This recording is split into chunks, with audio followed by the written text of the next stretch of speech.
Assalomu alaykum va rahmatullohi va barakatuh.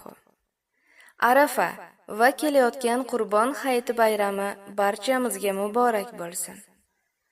Bu kunlarga yetib kela olmagan iymon ahllarini Robbim o'z rahmatiga olgan bo'lsin.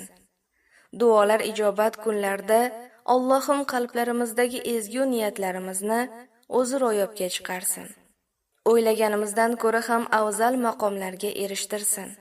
Millatimizga ofiyat va taraqqiyot, xalqimizga baxt va saodat, peshvolarimizga haq va adolat, avvomga insof va itoat, dinimiz manfaati yo'lida xizmat qilishda barchamizga hikmat va shijoat bersin.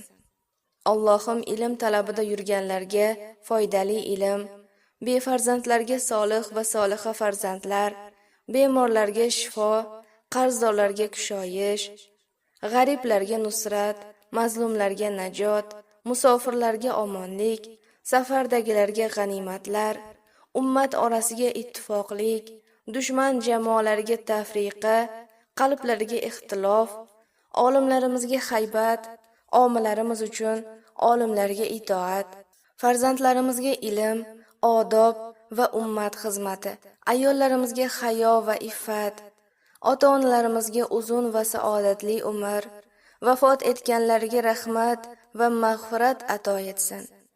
Robbim niyatlarimizga ixlos, duolarimizga ijobat, qalblarimizga samimiyat, aqllarimizga rushd, oqibatimizga xayr nasib etsin.